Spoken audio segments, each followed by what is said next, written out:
Stay on the bed game. I can't open you up right now. Jeez. Okay. Pokemon Go, charge your phone.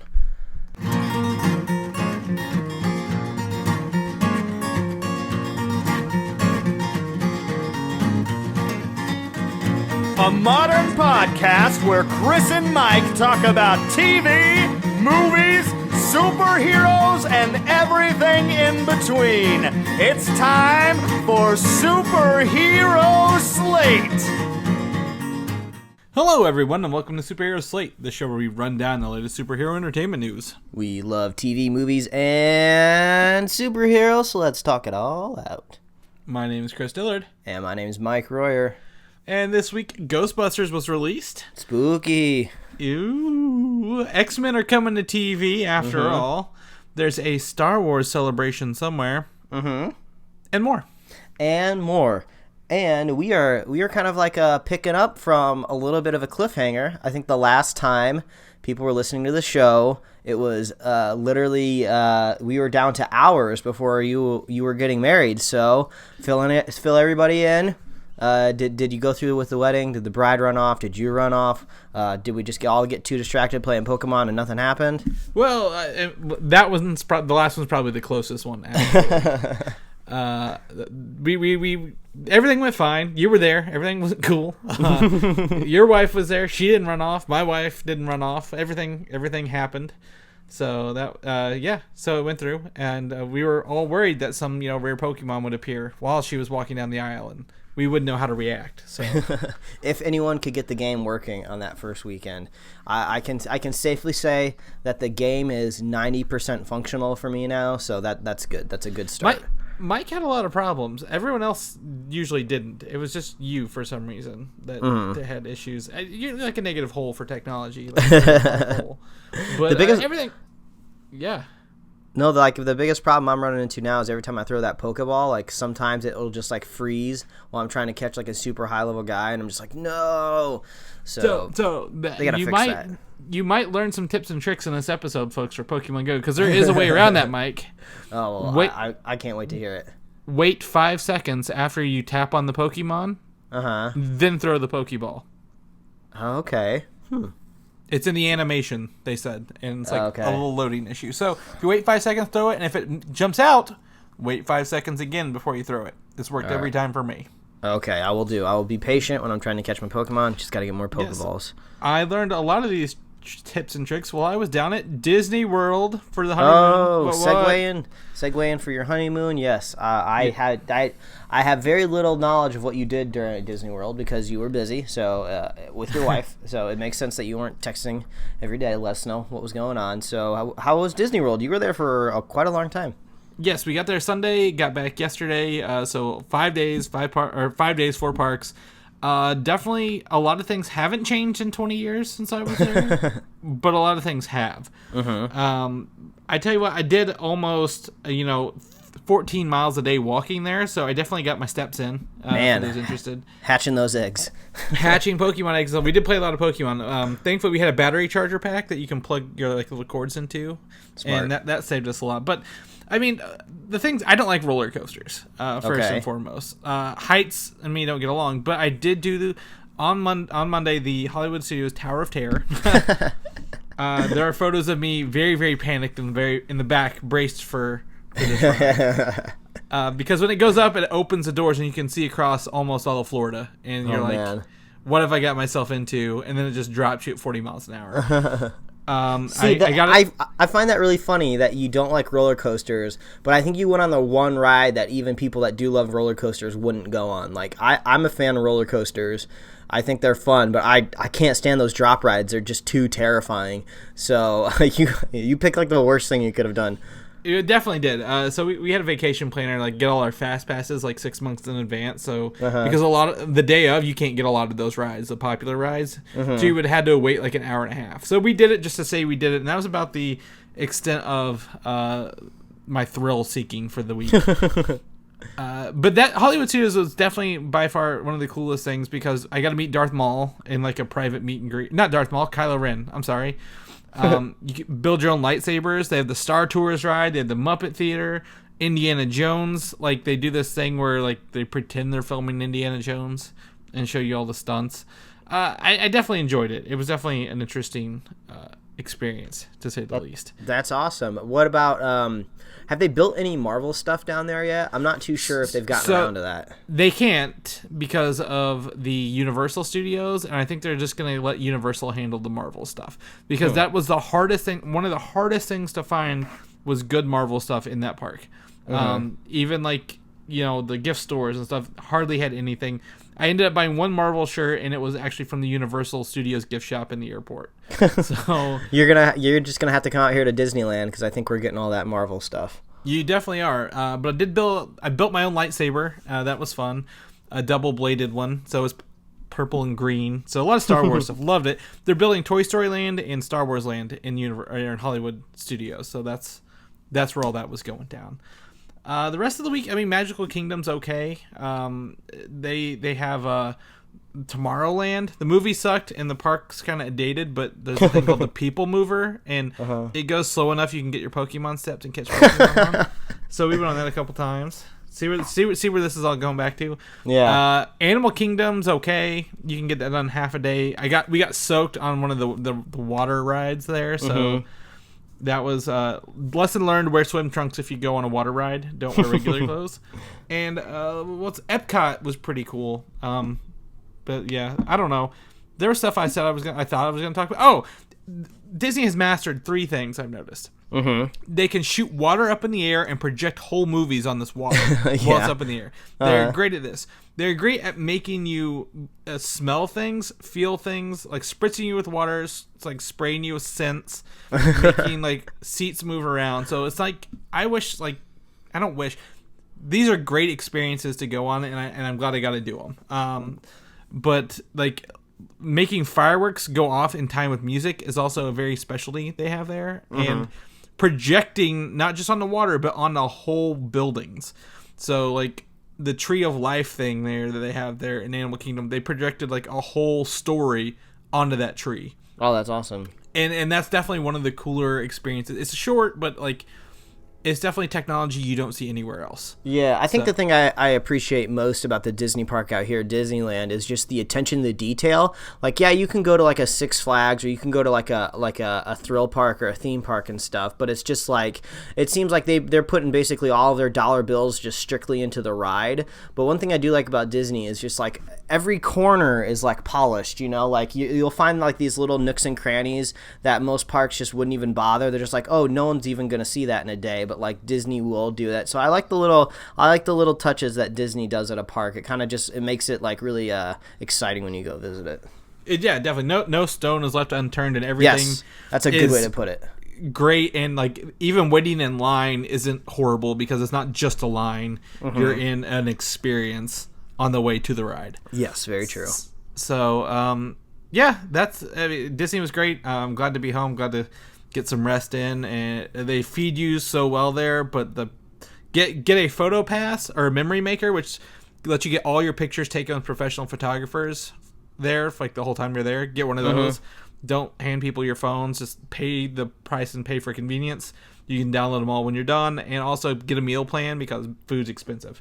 Oh, so like, do you give like this photographer like a reference number or something like that, and he like stores the phone onto an account? No, Disney is great at this. They make everything on a Magic Band, which is RFID based, or a little card if you don't have the Magic Band. The Magic Bands are for people more than one day. The cards are daily tickets, and they scan it, and it goes right to your account. Whoa, that's really cool. You can download them all. You have 30 days, and like any of them, they're all free. Once you get the memory maker thing, every picture you get from one of these people is free. They scan it. Like, we got all the princesses. I got to see Buzz Lightyear and Flick and my pictures with them. Doesn't really do a lot for me, but I think it's really cool that they have that ability there. Yeah, that's some cool tech. That's the kind of next level stuff you get at Disney. Yeah, they have streamlined the whole process. You can buy stuff in their parks, and they will ship it to your hotel room to get the next day, so you don't have to walk around with you. That's right. As someone put it, as one of the workers put it, they say you shop till you drop, but Mickey Mouse won't let you drop because they'll carry it all for you. So, that's awesome. I'm glad you had a good time. That sounds like it was a lot of fun. Yeah, I think we're gonna buy into the Disney Vacation Club where you get points. Like, you actually own a part of the park and you get points to spend every year on hotel reservations. Oh, wow. and it works at every Disney park. So Disneyland, yeah, will be next, Mike. Come see us. Hopefully, I don't know when. I think the Star Wars park is maybe 2017 when it's done. I have no idea, but it's going to be crazy. I've seen the photos. Either way, it's a 50-year set of points, and we're definitely looking at buying into it. And we get a hotel room, so you can come stay on the property with us. Like, we're going to die with those points. Yeah, it's going to be awesome. So, yes, Disney World, honeymoon, wedding, everything went off without a hitch. Or it went off with a hitch, if you will. Zing. So, yeah, everything's fine like wine. But I was really excited to get back because we got to see Ghostbusters on Saturday. Yes, really we excited. That's sarcasm, but I was glad to get back. It's not against the movie. It's just, you're tired after a week at Disney World. Mm-hmm. But we both saw Ghostbusters. We haven't talked about this at all. We have a spoiler cast coming up. Yes. Should we? Do you want to say thumbs up or thumbs down, Mike, or thumb in the middle? How did you feel about the new Ghostbusters movie? So I think I don't want to say it doesn't live up to the negative hype. So I think all those people out there that were like downvoting the trailer, thinking this movie was like a horrible idea, it's gonna ruin the movie industry, like, oh, there shouldn't be women in this movie, oh, it's gonna be awful. I think they're gonna be disappointed that the movie wasn't bad. Like, it wasn't a bad movie. Like, there was people in my theater that were laughing out loud the whole time. My laughs were a little bit more restrained. I thought some things were funny. It was okay. I have more broader thoughts about the movie, but the movie wasn't awful. So I think that's going to surprise a lot of people that it wasn't awful. Yeah, so I preloaded the original Ghostbusters on my iPad for the flight home in preparation. So I got to watch the original Ghostbusters and the new one all on the same day yesterday. I don't see the hype for the old Ghostbusters. I watch it now. I'm like, the effects aren't that good. The story and the editing really aren't that good. Why are people so attached to this movie? And then I watch the new one. I'm like, this didn't offend me. I'm with you. Like, this is not horrible. Like, I've seen worse movies this year that deserve more hate than this movie did. Yeah, I had a feeling when I came out of the movie, I was just like, I feel like Chris, this movie didn't offend me. But I think where a lot of the love for the first Ghostbuster movies come from is it's really a lot of like old guard, classic SNL class people. And I think a lot of the people that grew up with them are just really attached to that type of movie. Yeah, there's like I think it's going to be really interesting listening to what we put out in the spoiler cast, because we're not really like Ghostbusters darlings. I think I probably watched more hours of the cartoon show and played with more of the cartoon action figures than I ever did with the live action movie, because when we were kids, like all these old SNL guys, like we weren't really watching them as much as like our parents did, or maybe our older cousins or something like that. So it'll be interesting to see what we have to say more in depth, but I'm not gonna necessarily say thumbs up, but I definitely can without a doubt say it's not a thumbs down.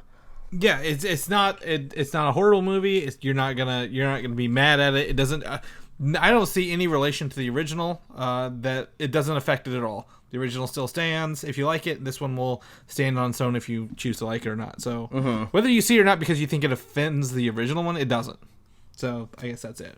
So yeah, we saw Ghostbusters spoiler cast next. I think we're more excited because we have Ecto Cooler finally to drink on the show. Like, that's really all it boils down to. Why are we doing Ghostbusters? Because we want to review the Ecto Cooler. Yeah, I put it in my fridge last night, so I've had it for over a week now. So now it's finally in the fridge. It's nice and cool and chilled, and we'll be busting that out right after we finish recording episode 79 of Superhero Slate. And then you can get our double review, our head-to-head. Yes, that's right. The movie versus the drink. Which one's we don't know. We're excited. So yes, listen to that next.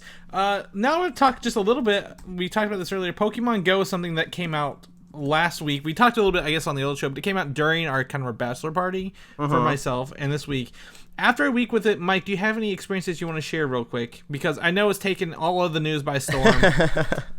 Everywhere you go is Pokemon. I talked to so many people on the Disney transportation buses because we were all playing Pokemon Go. I think honestly that is the best part of this game.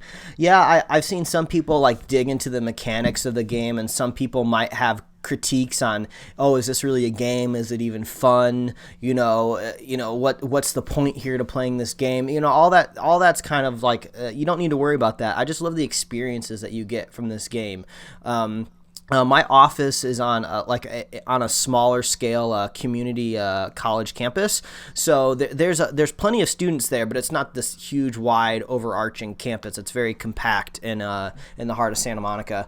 So when I'm out walking around, I just see everybody playing this game. I've never seen such a wide range of app penetration out there in the world. It's just really crazy because it's just like, with other apps like Facebook and stuff, and even other games, you can't tell what they're playing, but there's I've noticed there's this very specific kind of Pokemon Go stance that people take.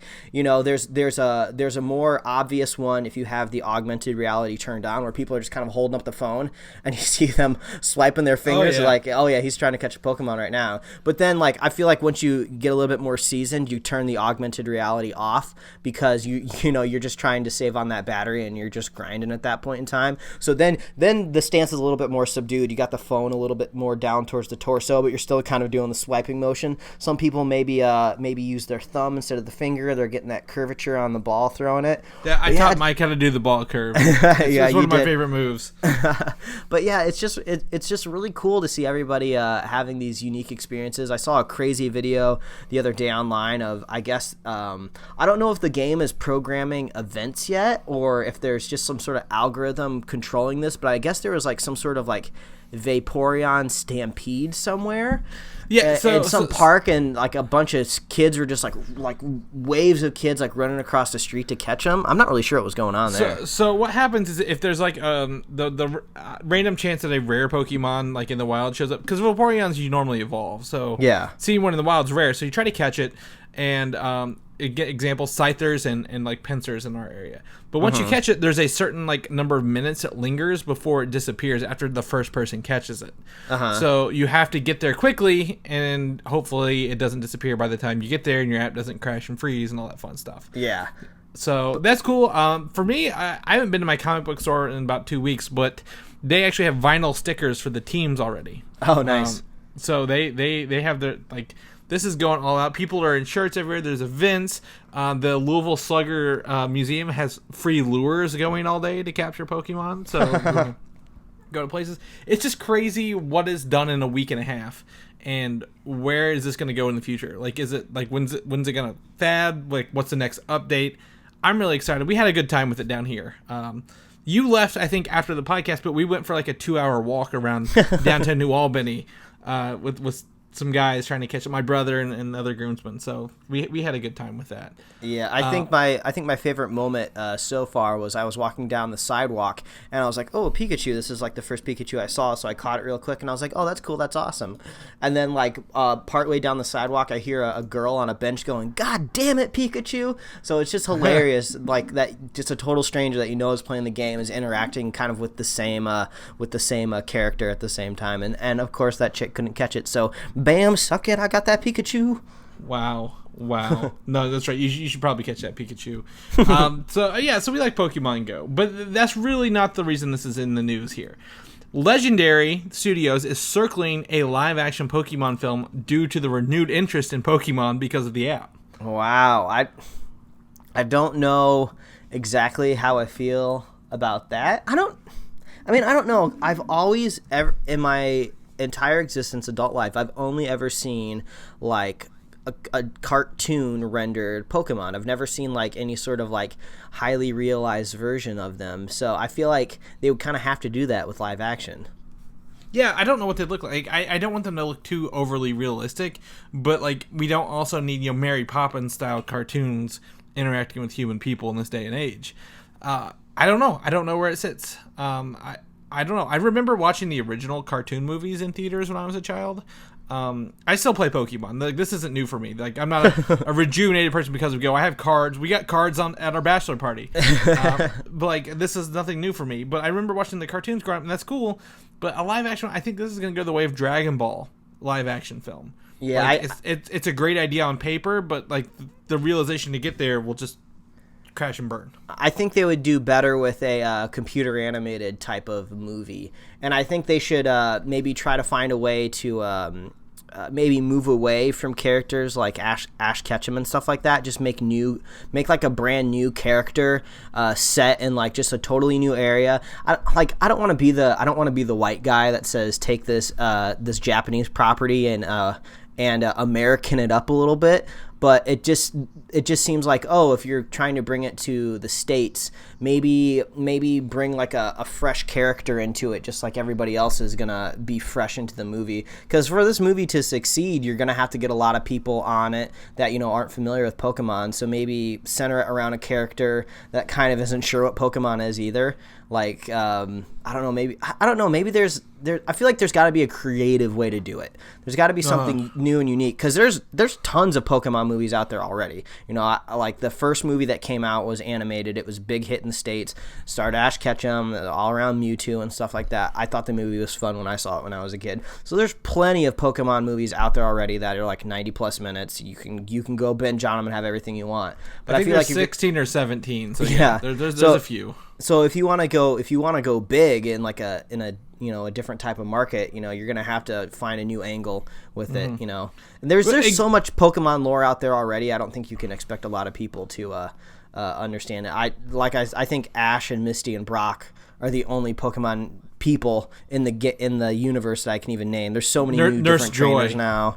Nurse Joy. There's so many different trainers now, so I have no idea how that's gonna go. Well, I think the problem with that is if they go with that, they all the movies stick to the anime TV show. Mm-hmm. So all the movies are related to the TV show and vice versa, which they just don't need to do. They just need to start, if they're gonna do it from Legendary, do it new. Don't do anything extended. Like attached to that, like maybe they can mention like Ash or the people, but like they don't need to cast them or have them in there. And just start with the 150, like we did in this game, Pokemon Go. It was 150. It's not the full 700. Mm-hmm. So start small. I don't know. I think that's a good way to put it. It's just like all the other stuff is attached to the anime. Let's just do something different from the anime. Like they've mined that pot of gold for years and years. Let's shift to a different mind. Exactly. I agree. So, yeah, if you guys have any ideas on Pokemon, or if you're playing Pokemon Go and want to share your highest level with us, tag us on Twitter or Facebook, #SuperheroSlate, #Pokemon Go. So do that. Now let's switch gears. We're going to talk about X-Men. This was in our title opening thing. Hellfire. We talked about this series before, based on the Hellfire Club from the X-Men universe, right? Uh-huh. It's supposed to be on FX. It has been canceled.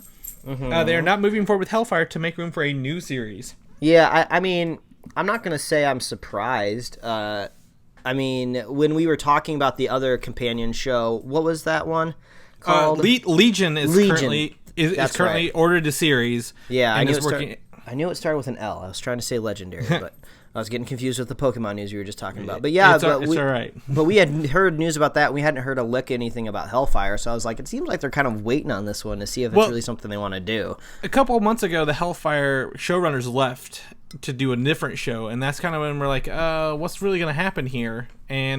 But now we have confirmation that they cancel Hellfire and they're going to start making an actual X-Men series, based on like the X-Men movies universe is what it sounds like. Wow. So the lead on this is Matt Nix, who actually was like one of the leads on Burn Notice, if you like that show. I know a lot of people did. From what I saw, it was fine. It's a good show. And this is a team up with Marvel yet again. So Marvel TV Entertainment is working with Fox Studios to make this X-Men TV show come to life. Now that's interesting. I think more than anything else, because X-Men TV show, I don't expect to see Wolverine in there. I don't think we're gonna see any big names in an X-Men TV show, just like we don't see a whole lot of big characters showing up in Agents of S.H.I.E.L.D. But I think it's more of just like, hey, this X-Men intellectual property is kind of cozying up with Marvel again. Now, yes, it's in the TV realm, but hey, that just means they're talking to each other. They're sitting together at the lunch table over there by the studios. So, hey, maybe in the future, maybe this moves us into a Marvel Studios, Fox, X-Men movie tie-in somewhere. Mm-hmm. I like to see them getting friendly. That's all I'm saying. Yeah, exactly. So I mean, this has Bryan Singer and Lauren Shuler Donner and Simon Kinberg. from Fox. We all know them. They've done all the X-Men movies recently. Jeph Loeb and Jim Chory from Marvel are working together. Loeb is in charge of the Marvel TV side, so S.H.I.E.L.D. and all the other stuff he just canceled was part of that. So I don't know what to make of this team up partnership, but it's cool that they're working together, like you said. And this show has been described as two parents discover their children possess mutant powers and must go on the run from a hostile government and join an underground network of mutants. I think that's a cool idea. That is a cool idea. I mean, it sounds a lot like the underground network of mutants is the Morlocks from the X-Men TV show. They live in the sewers, and they're a little more disfigured mutants. I don't know if we'll get that, but we don't know what powers they have, or even if the parents have powers or not. Probably not, from what it sounds like. But this is really cool, and hopefully ties into the X-Men universe post-apocalypse now that we have that movie. Yeah, I mean, it kind of sounds like they're trying to doing what you should do in TV shows, where in movies you're kind of painting these broader strokes, and on TV you can kind of tell these more intimate stories and focus just around like this one kid. You don't have to focus around the whole X-Men. So I think that's a cool idea. Yeah, I do too, and you know, and I think it sounds much cooler than Hellfire, to be honest, if we're going to compare them. So X-Men TV show, ahoy, whatever it'll be called. So glad it's moving forward. Now let's from Fox Studios. They've also done Kingsmen, one of our favorite movies. Out of them, love it. The Golden Circle is the sequel coming up, and there's a new image showing Colin Firth on set and looking alive. Very much alive. So I think we kind of talked about this last time, where we kind of thought they could easily write him back into the movie. You know, I guess his death is clear in the first movie, but it's not necessarily. There's no like blood or matter or brain that sprays out the back of his head, if I remember right. I don't really remember. It's a moment that just kind of happens, and then you kind of leave it. So maybe there was like some sort of like bulletproof glasses, or I don't know, maybe they cloned him. I don't know. Well, yeah. So I mean, this could be a flashback. This behind him, you'll see an actor, Pedro Pascal, who is actually in the upcoming movie. But just kind of looking at it. You know, he could be alive. It could be a flashback. And we don't know. This movie's an original story. So, but Kingsman 2 is filming, and that's really cool. And I'm really excited to see the second one, because I feel the first one was swept under the rug pretty quickly. Yeah. One thing that you realize when you rewatch the movie is you kind of remember how over the top and not goofy the movie was, but just how not constrained it is. So it's not too hard to imagine somehow they bring back Colin Firth. Yeah, that's true. Very much so. It doesn't take itself overly seriously, and that's okay by us. Now we're going to switch gears. We're going to talk Marvel for a little bit. We got a lot of concept art and some images here. Doctor Strange, first movie coming up later this year. Really excited for it. San Diego is what, next week, Mike? Is it this coming week? Oh, yeah. Oh, my gosh. We're so excited. They're going to be taking Doctor Strange there. First concept art of Benedict Cumberbatch as Doctor Strange in his full-on Sorcerer Supreme garb, casting some spells here. Looks cool. Yeah. One thing I'm curious, I feel like we've seen a lot of Doctor Strange stuff where he just looks like he's been doing this for years. He looks like an expert. You know, he's pulling up these spells, you know, things that look very intricate. So it makes me think that maybe this movie is going to be separated from his origin at least a little bit, because I feel like it's hard to go from a dude that's never even like seen the sorcerer world to being Sorcerer Supreme by the end of the movie. It makes me think that maybe there's a time jump there somewhere in the movie. Yeah. So I mean, if you think back to the animated movie, which I think they'll borrow heavily from, he kind of did that. Like he in the middle of the, like, I guess the last third, he gets handed the Sorcerer Supreme title. But I don't know. It'll be a time jump. Maybe there's like, I guess, to use Dragon Ball Z as an example, a time chamber where like they can do all this stuff and time doesn't pass because it's mysticism kind of deal. Yeah, maybe.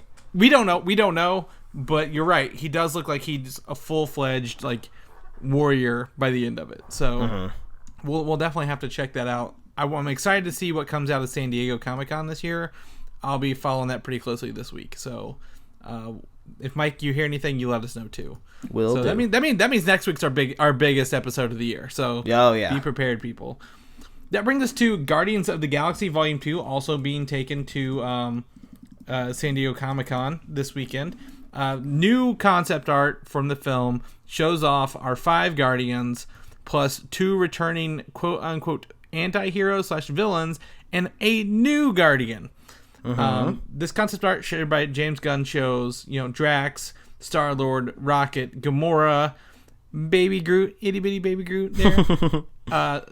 Looks like Nebula. I can't think of the guy's name in the back, the other blue person. I feel horrible. He's a Ravager. You talking about Yondu? Yeah. Yondu, there we go. Yeah. And then finally, our first look at Mantis, the new character in the film. I think that's probably the biggest reveal from this image. There's probably tons of things we could talk about here. But yeah, that's Mantis, that new Guardian, chilling out in the background. Yes, so in the comic book, she's very green, very, very much a green-skinned character. But it looks like they're going with a green outfit and using human tone skin. But giving her some sort of bug-looking eyes and some antenna coming out of her head. Yeah, so I think probably they didn't want to do too much green. They're like, oh, we already got a green character. We got Gamora hanging out over there. But yeah, I think this image is pretty telling of the movie that we're getting. It looks like they're going to go maybe a bit larger scale. There's a lot more people, it seems, that they're going to be focusing on in the movie. Yeah, big explosion in the background, and I think a lot of people focusing on Groot. There's a big question in the community right now: is this actually the same Groot we remember from the first movie, or is this someone regrown, like a new Groot grown from the seeds of the old one? Is he got the same personality and memories, or is he a new one? So I think it's the same Groot. I do too. I fully agree. That's how they do it in the comic books. But he's going to be at least a little bitty version for some time in this movie. So yeah, and I think that kind of makes sense. He was such a big force in the first movie that they're kind of intentionally nerfing him for part of the movie. I wonder if he'll be fully grown by the end of the movie, or if he'll just kind of be halfway grown, and then maybe in the third movie he gets back to full size. Yeah, he could make himself grow in the last movie, he could grow different things. So maybe he's just staying little for a while. I don't know. We'll see. Hopefully, find out a little more this weekend from San Diego. So Guardians concept art looks awesome. Love it just as much as I did last year, or I guess 3 years ago concept art. So we'll keep that coming. Lastly, I guess next on the Marvel release for next year is Spider-Man: Homecoming, and they've been filming it, and it looks like Spider-Man has now starting to web dudes up in the air in his Civil War outfit. So this is an image of Spider-Man webbing up a criminal who stole a bag and retrieving a bicycle of some sort. Yeah, only thing I could be thinking, it must be kind of nice that they have introduced Spider-Man already in another movie, because it's really easy for them to film outside in this costume, because people would be all over this if we hadn't seen Spider-Man already. So he can easily just kind of walk around out in the open now, and people aren't too worried about trying to hide what he looks like. So yeah, this looks like it's going to be pretty cool. There were some images the other week where I think he was on the back of a truck, but it looks like this is going to be maybe a bright movie. I've seen everything outdoors in the daylight. So yeah, this is not a nighttime Spider-Man for some reason. A lot of the last 2 movies were nighttime, Spider-Man movies. So we'll have to take a look. I don't know. I hope to hear some more this weekend as well, because they are filming it, and they're probably halfway through, if not a little less. So hopefully maybe we'll hear some Spider-Man news this weekend. Knock on wood, right? Knock on wood. Now that we've got those images out of the way from Marvel, we're going to hit the last thing. The last movie for next year is Thor Ragnarok. Yeah. And we honestly, whoever thought we'd be so excited screaming for more Thor Ragnarok. One of the scenes, there's been a lot of news for Thor this weekend because they're starting filming, but Mark Ruffalo and Chris Hemsworth were together on a scene asking Valkyrie to join them. We don't know what they're joining, what they're doing, but that was the recent scene filmed. So it sounds like both Hulk and Thor are together at this point and need a third person to take down the likes of Hela, the Grandmaster, Loki, and Scourge. So bring it on. I want to see all the smashing, all the destruction. It's going to be great. I'm hoping for concept art this weekend of Scourge and some of the new costumes, and maybe we get the Gladiator Hulk look this weekend. That'd be pretty that sweet. Would be nice. I would hope that Marvel takes it upon themselves to be the biggest comic book convention on the planet is happening this weekend. Let's make sure we dominate it and just put everything that we have out there. Yeah, well, especially with Thor doesn't have a bad track record; it just has a middling track record. And they were like, you know what, we've kind of we've sold Thor short. Let's put him back on top. So that's what I want to hear. Yeah. But in the meantime, there's Star Wars Celebration Europe going on right now, and we are getting lots of Star Wars. It's going on right now. Like, there's still news coming out of this. So, right now. Right now, while we're doing the show, there's news going on, Mike, and we are missing it. But let's talk about what we do have, and that's Star Wars Episode 8. We have confirmation from the director that this is the first Star Wars movie that picks up where the last one left off. That makes sense. Well, right. Well, most of the other Star Wars movies have not. They've taken several years in between them to get to the points. This one will pick up right there on Skellig Michael, where Rey is handing Luke Skywalker the lightsaber, and we've seen that being filmed this time, and so on and so forth. But I don't know. I'm really excited to know that there's not going to be a time jump, and we don't have to worry about what did he say on that rock when he handed her the lightsaber. Kind of deal. So, I don't know. I'm excited for that. So we'll see that. That also means we might also get a Han Solo funeral, if that also takes place right there. Oh yeah, maybe, and we can finally see Chewie crying, and then we'll all be really sad. Yeah. So we start the movie off really sad for the rest of us, and to get through it. But that wasn't the biggest news this weekend. Rogue One is the biggest news this weekend, and there's a brand new poster, and like you said, our featured image made itself this week. Between the Guardians and then the Star Wars Rogue One poster. Look at it. Look, what is that? Is that a Death Star? Oh, that's no moon. That's no moon. That is a Death Star. It's not a moon, and that moon looks like it's over Hawaii at this point, because that looks like they're fighting on some sort of nice tropical location. On the left are the rogues. You can see the robot that's voiced by Alan Tudyk there in the back, and the other rogues, and then the stormtroopers there in the water, kind of wading through it, hanging out in explosions and X-Wing fighters. I don't know. It's a great poster. It looks great. But that's not the only news. We got a behind-the-scenes featurette that kind of shows some of the new stuff they're doing in this movie, and it looked really cool. But it is an abbreviated version of what they actually showed at Celebration, which actually had Darth Vader in it. Oh, so, man. Right? I'm pretty sad. Maybe they'll show something at San Diego. I doubt it, but I'm sad we didn't get to see Darth Vader, but we get to see some new creatures. They're going practical effects, still. It looks to be some sort of larger raccoon animal on a machine gun in a chopper at some point, firing a gun out of it. But there's a behind-the-scenes feature. The video link is in there. Have you watched it recently, Mike? It's pretty good. Yeah, I mean, I'm really digging this older tech that they're inventing basically out of thin air, or I don't know, maybe if they picked up some George Lucas concept art. I saw some photos of some like 3D models from the Star Wars event. Like they're showing like some of these cooler older ships. I love these like these shore troopers or beach troopers or whatever they're calling them. Well, that's funny because we have an image of shore troopers down there. Showing off the Shore Trooper outfit. So, yes, those are Shore Troopers. Yeah, I just like they're really fitting that early 80s kind of future tech style that was made back in the day really, really well. And, they handled that really well in the Force Awakens, too. But they have to date this even back a little bit more. But, yeah, I'm just really loving the vibe of how the movie feels. Yeah, I really want to see more footage. I want to see a trailer. I want to see the second trailer for this really badly. And we've got, 5 months to go. Maybe 6 months. I'm not good with month math, if you will. But that's coming up. So we got Shore Troopers. That's on there. But we also have our first official image of Mads Mikkelsen as Galen Erso, the father of Jyn Erso, the main character. And if you take a look here, he kind of looks like he's wearing Jedi clothes. Yeah, a little bit. Like Obi-Wan. He's got that Obi-Wan from the first movie vibe, if you will. Hopefully he's not a moisture farmer, but you never know. It's cool. Mads Mikkelsen. He's also in Doctor Strange coming out later this year as the main villain, Caecilius. So that's a cool vibe.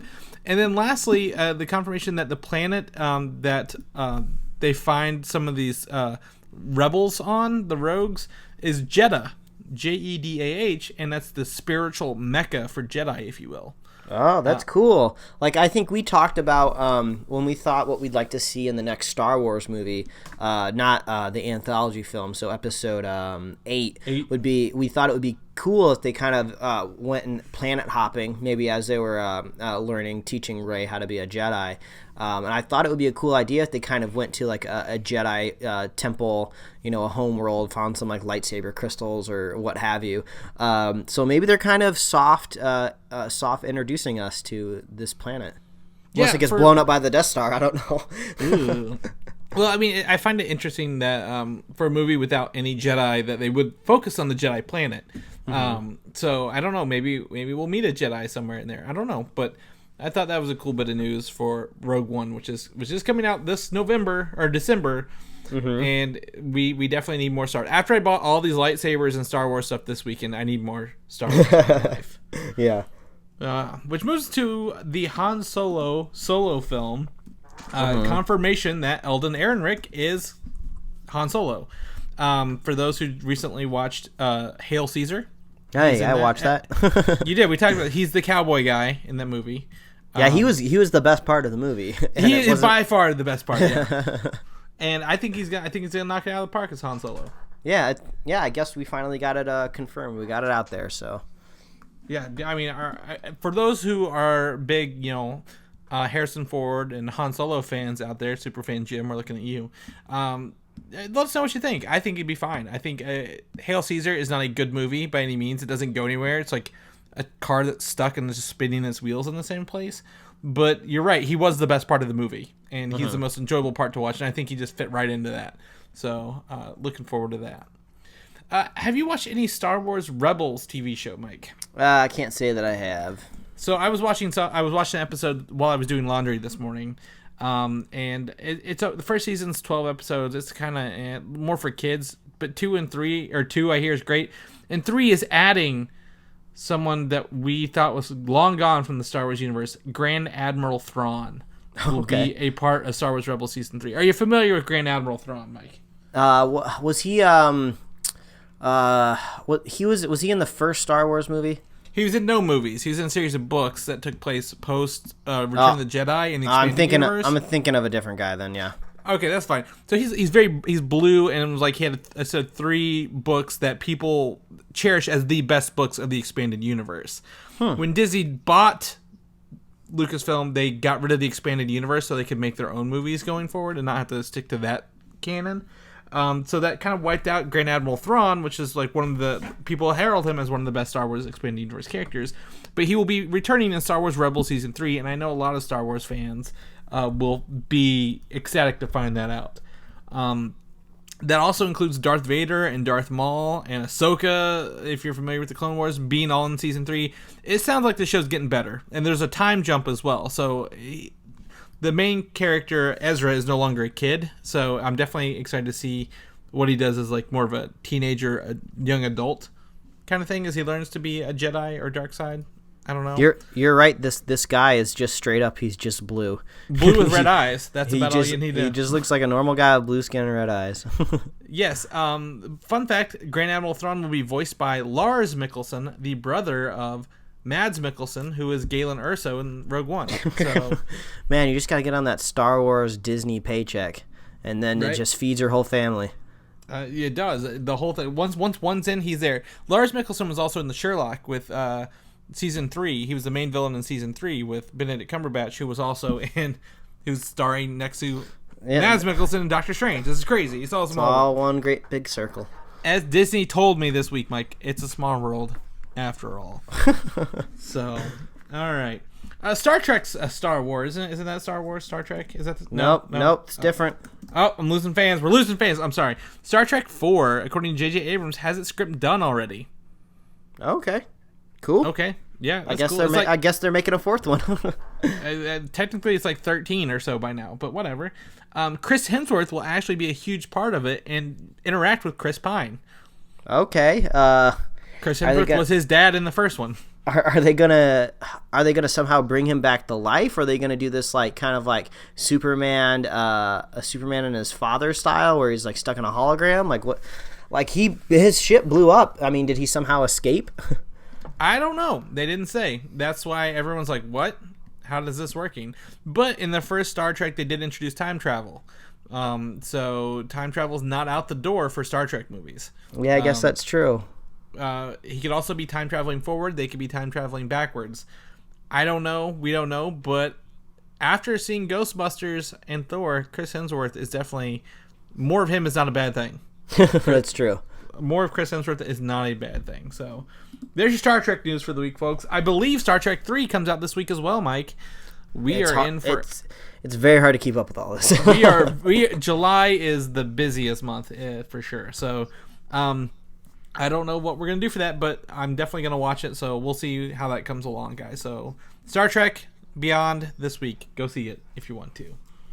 Warner Brothers, I believe, does Star Trek. I think it owns Star Trek, but it also does DC movies. So anyway, Warner Brothers has been guilty of paying for positive reviews on video games. Ugh. Yeah, I've heard a little bit of this. I guess it's kind of been more swept up in kind of YouTube drama, which is stuff that I tend to avoid like the plague. So I don't really know what's going on here.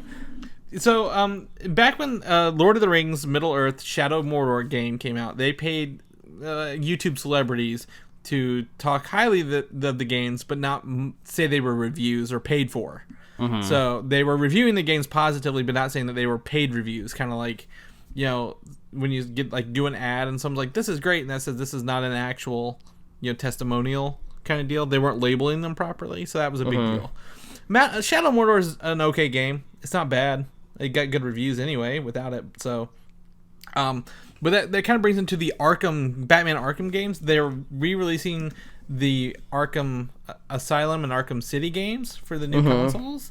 However, that was pushed back indefinitely and canceled kind of as of recently. And Batman Arkham Knight was pretty much pulled from PC because it was broken when it was released. So Warner Brother games are kind of looking pretty rough right now, if I was to be honest with you. I don't know. You don't have a new console, so you don't play them as much as I do. But yeah, I'm so outside of all this. I can just be like, well, Warner Brothers, good luck. good luck. Hopefully, the new game from NetherRealms, the fighting game, Injustice 2, doesn't plague with all this stuff. So I'm looking forward to that one. The Flash season 3 kind of blew its load, if you will. Yeah, and it makes me mad. You probably knew as soon as you saw this, it made me mad. Yeah, I did, but I had to share it with you before somebody else did, because I knew you'd be even more mad. Well, I think I just saw it in like my normal newsfeed. Basically, this is what happens. They've been building up this whole season 2 that they're going to bring in a new speedster. Oh, is the speedster going to be this, or does he just share the same name? Oh, is Wally West actually going to be a speedster? How's it going to happen? Oh, they just went back and forth the whole season. We never got any answers. So we're kind of left on a cliffhanger, especially with this whole Flashpoint thing. Oh, is it actually going to happen? What's going to happen? And then during the summer, they're just like, hey, guess what? We're going to put him in his costume, take nice pictures, and put it out there. And everyone knows that Wally West is going to be Kid Flash, the Flash. I don't know what kind of Flash he's going to be, but it just makes me mad. They're always doing this. I hate you, CW, for doing this. Don't blow your load. Like, why can't this be revealed in an episode and I can be shocked when I watch it? You do this all the time, and I can't avoid it. I literally can't avoid it. Even if I tried, I unfollowed them already. I unfollowed the CW on all social media, but it still works its way down the line. It either shows up in a subreddit, it shows up retweeted by someone else. I mean, like, if this was the last point, if I still had not seen it yet and you were bringing it to the show, I could at least choose not to click on the link and I could just hear what you have to say, or you would just like coyly say, oh, something's gonna happen next season. But no, it steams my broccoli.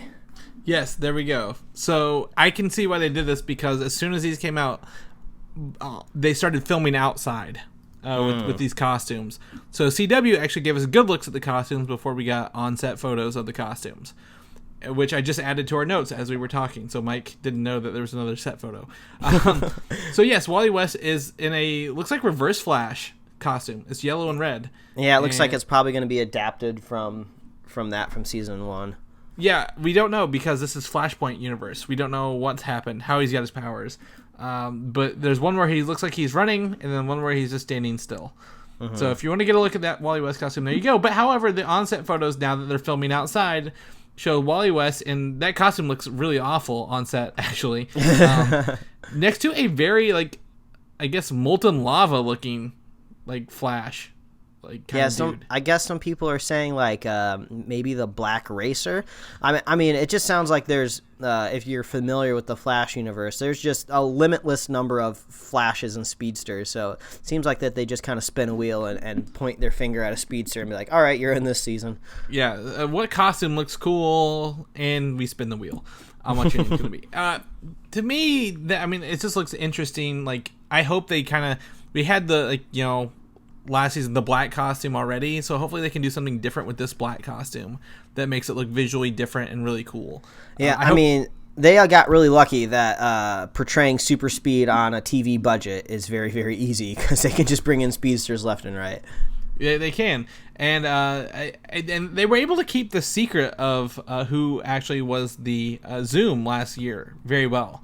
So hopefully they can keep the secret, whoever is in that black costume, for a while too.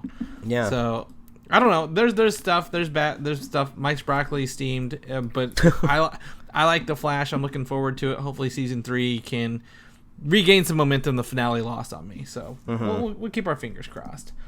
In the meantime, let's talk about Suicide Squad. That's coming around the corner. That is a couple, 2 weeks away, 3 weeks away. I don't know. I've lost track of time. It's August, baby. The Adversary is one of the bad guys. A few bad guys, by the way, in this movie. So the name is he's like a Cthulhu type old gods monster. Some of the black people like covered in goo they're slicing in the trailers have like 8,000 eyes on them. So I think that's kind of where that comes from. So that'll be cool to see. We don't know who that is. That's like something in the comic books. Like, couldn't find anything off. Also, Scott Eastwood is in this movie. We've talked about this. Conflicting reports on who his character is have come out. Some say he's a Navy SEAL character. Some say he's a non-existing comic book character and will be made a new character. Others say he's Nightwing. I don't know who to believe, Mike. Do we care who Scott Eastwood is in this movie?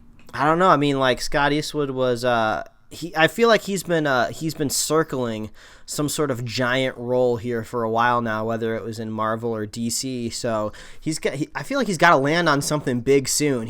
I think he's too big of a draw just to be like floating around there, not attached to some billion-dollar property. He has been in a lot of the trailers, and that makes me think he's a bigger character. Why would you put a side character who has no name and no real reason to be there, like in almost every trailer? You know what I'm saying? So I don't know. We'll have to see, and maybe if they take who was it? The Superman's friend who got killed in the beginning of Batman v Superman, the photographer. I can't think of his name. Man, I'm horrible at this. It's on the tip of our tongue right now. Oh, right. Whatever. Yeah. So like, hopefully they just don't kill him and be like, well, that was it for that guy. We didn't need him for any other movie, kind of deal. So then Marvel will snag him up and be like, all right, we got Scott Eastwood. Yay, let's not kill him. Kind of deal. I don't know. I like the idea of him being kind of like an undercover Nightwing. Maybe he's infiltrating the Suicide Squad, but it was Jimmy Olsen. Jimmy Olsen. That's the name. That's the name we were circling. It was on the tip of my tongue. Yes, but we are 3 weeks away from Suicide Squad. Tickets are now available. I found that out at my theater this weekend when I went and saw Ghostbusters. So if you guys are interested in buying your Thursday night Suicide Squad tickets, please do. We will be watching it and doing a spoiler cast on that first one for August. Oh man, August is around the corner, Mike. The year's slipping away from us. Yeah, August. That's the tail end. That's pretty much the end of summer movie season. Yes, and pretty much news for a while until the next movie comes out. So I don't know. We'll see. I'm excited. Wonder Woman, another DC movie. The next one after Suicide Squad coming out. Really excited for Wonder Woman. A new image of the character has been revealed. One of many, but I like this one the most. The set looks so 1940s, or 1914s, not 1940s, World War I. And she's in bright colors, and her shield looks a little older than I think she had in the movie. But I like this image. I think this is a great, look at Wonder Woman from the movie. Yeah, at least from this screenshot, I don't know if it was just the way Batman and Superman was color graded, but this costume looks basically more bright, more vibrant. I mean, Wonder Woman was one of the few shining things that was good in BVS. So we've both said that we're excited for this movie. And I think just gets us more hyped. And with this, we got our first synopsis revealed of the movie, and I'm really excited to read this to you guys. So here we go. Wonder Woman hits movie theaters around the world next summer when Gal Gadot returns as the title character in the epic action adventure from director Patty Jenkins. Before she was Wonder Woman, she was Diana, Princess of the Amazons, trained to be an unconquerable warrior. Raised on a sheltered island paradise, when an American pilot crashes on their shores and tells of a massive conflict raging in the outside world, Diana leaves her home convinced she can stop the threat. Fighting alongside man in a war to end all wars, Diana will discover her full powers and her true destiny. That sounds really, really cool. Like, I don't know a whole lot about if this is attached to any sort of comic book story out there, because I don't know a whole lot about the origins of Wonder Woman. But yeah, I kind of like that idea of this outside presence just falling on the island, which is going to be Chris Pine, obviously. So, but yeah, this sounds really interesting. Yeah, so I hope this is not her joining to fight World War One. I hope there's a bigger battle that's related to her behind World War One that she's fighting. She's tied into some sort of pantheon and mythological, I don't know if it's Olympian or Greek mythology that she's tied to. Maybe something even different. But hopefully there's someone maybe Ares is one of the bad guys leading World War One, and she has to use her powers to stop him, kind of thing. Because if it's her trying to fight World War One by herself, that's kind of weird. I don't know. But anyway, we also discovered the movie Wonder Woman has been written by Jeph Johns and Alan Heinberg.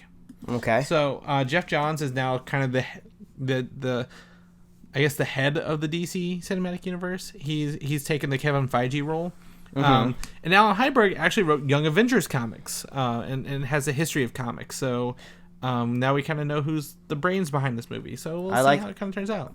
I like that. It's always a good judge of the quality of movie by taking a look at the writers first. So I like to see that. Yes. Yeah, totally great. So that's some great Wonder Woman news. Excited. We're excited. Everyone's excited. We love it. Great deal.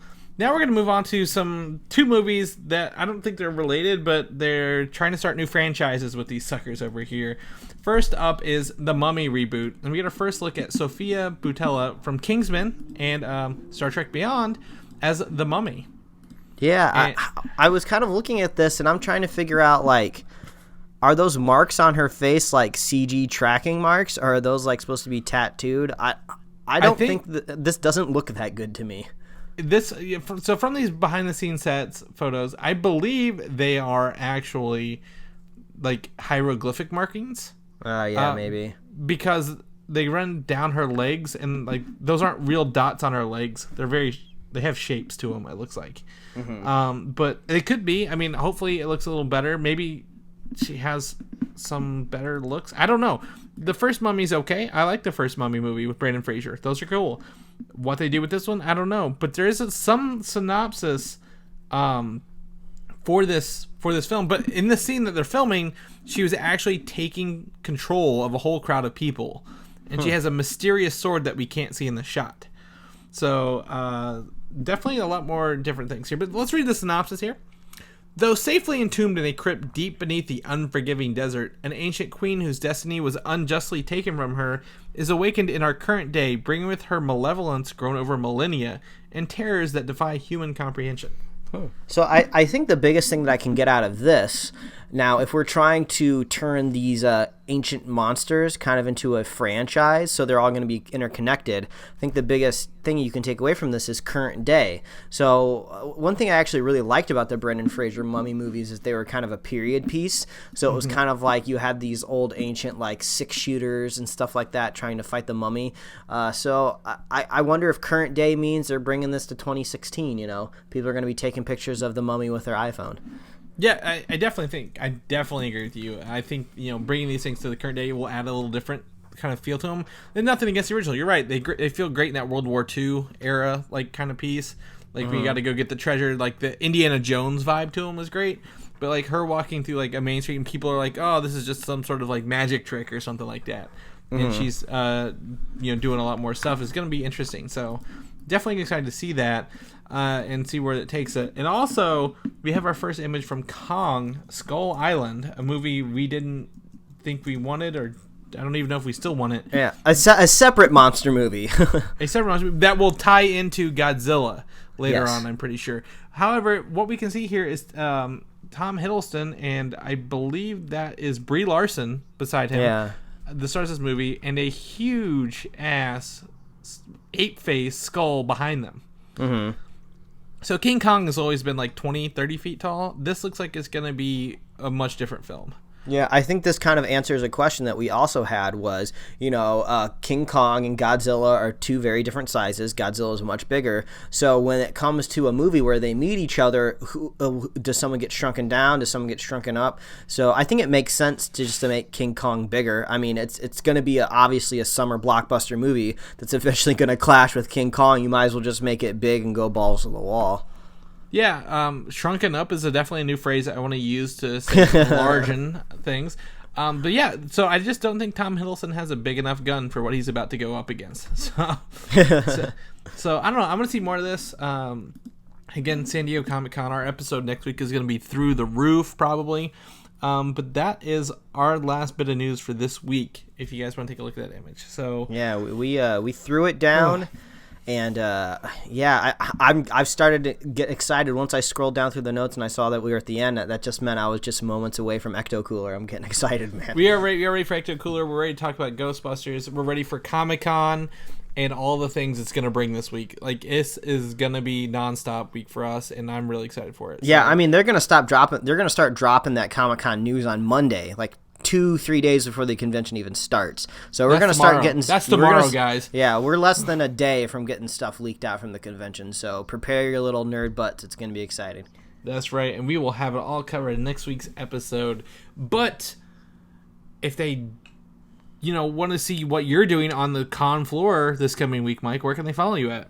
Well, they can follow me at Mike Royer Design on Twitter and Instagram. And you can read my webcomics at pickledcomics.com. Chris, if they want to get some sweet highlight photos and see that killer double-sided custom lightsaber, where could they follow you and maybe see that stuff?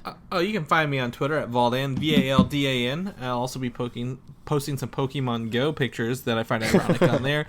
And I will soon be setting up this Ecto Cooler for a great pose to set up on Twitter as well. So if you want to see what the cans look like, you want to, check me out on there. Where else? People, we gained a lot of listeners last year at San Diego Comic-Con. If they want to share this year's episode and all our stuff, how can they do that, Mike? How can they be, I guess, share-friendly? How can they be sharing? Generous. That's what I'm looking for. Generous with our your mind's getting clouded about that Ecto Cooler. It's staring at me. As always, please visit us at superheroslate.com. That's the best place to find all the links that we post the show. We're on iTunes, YouTube, Google Play Music. We're on SoundCloud, Stitcher, Tumblr. You can subscribe to us and get us right in your email inbox. And you can like us on Facebook, and you can follow us on Twitter. If you're a fan of the show, please consider giving us a review on whatever avenue you listen to the show, iTunes maybe. If you're like a super fan, if you really love what we're doing here, just share the show with a friend, share the show with a buddy. There's going to be a lot of news coming out from Comic-Con next week. We're going to do our very best to cover all the best stuff, all the little things, all of it that we can. We're going to cram it into one super big episode, and we hope you guys love it. And saying that, I hope you guys have an awesome week, and stay tuned for that Ghostbusters Spoilercast popping up in your feed. Yes, come find us on Ghostbusters, and be careful playing Pokemon Go. PSA out. Bye. Thanks for listening, and don't forget to subscribe. Mudslut, hitting every hole. Okay, I just saw that one. Or there's no hole too deep, no hill too steep. Man, this is just like a whole nother culture I don't know anything about. People really like mud.